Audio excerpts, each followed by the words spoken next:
बिस्मिल्लाहिर्रहमानिर्रहीम। अस्सलाम वालेकुम, मैं हूं सफिया खान। शामिल करते हैं हेडलाइन। इलेक्शन साफ और शफाफ हुए, अवाम ने अपनी मर्जी से वोट कास्ट किए। फौज की निगरानी में इंतखाबी सामान की तरसील, फौज पर इलेक्शन में धांधली का इल्जाम लगा दिया। किसी के पास कोई सबूत है तो ले आए। पाक फौज के remarks, major general Asif Ghafoor बोले, हर मसले के पीछे फौज नहीं, बल्ला चलेगा या फिर शेर दाड़ेगा, पतंग भरेगी उड़ान या तीर करेगा शिकार, या डॉल्फिन दिखाएगी कमाल। 35 नशिस्तों पर कल ज़िमनी इलेक्शन होगा। कल हलकों के बड़े नाम किस्मत आजमाएंगे। पाकिस्तान को साफ सुथरा रखने की मुहिम शुरू, वज़ीर-ए-आज़म इमरान खान ने इस्लामाबाद में पौधा लगाया।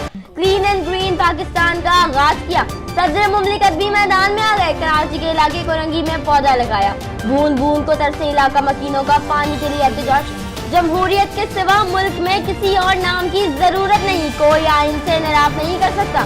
चीफ जस्टिस ने साफ बता दिया, कहा इंसाफ के दरवाजे हर वक्त खुले हैं। पुलिस या वकील जिसने ज्यादती की उसे नहीं छोड़ेंगे। इसहाक डार का कोई कसूर नहीं था। नून लीग के पास IMF के सिवा कोई ऑप्शन नहीं था। वजीर खजाना असद उमर का बयान, हमारे पास भी IMF के सिवा कोई ऑप्शन नहीं था। हुकूमत खत्म होगी तो हालात माजी से बेहतर होंगे।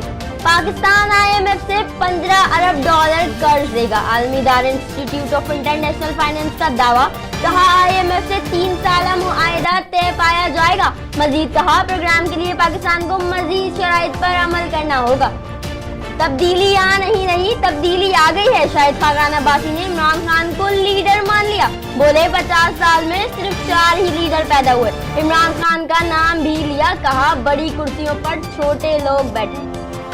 वजीर इत्तेफाक फवाद चौधरी की मैं ना मानूं की रट बरकरार। लाहौर में खिताब के दौरान बोले, नून लीग में फॉरवर्ड ब्लॉक तैयार है, नई क़यादत ढूंढने का मशवरा। नून लीग का फवाद चौधरी को घर बैठने का मुतालबा। ब्यूरोक्रेसी को अरकान की बातें मानकर चलना पड़ेगा। फिल वक्त इतना ही। मजीद खबरों और अपडेट्स के लिए विजिट कीजिए हमारी वेबसाइट csnlive.tv। इसके अलावा हमें ट्विटर और फेसबुक पर भी ज्वाइन कर सकते हैं। देखते रहिए CSN।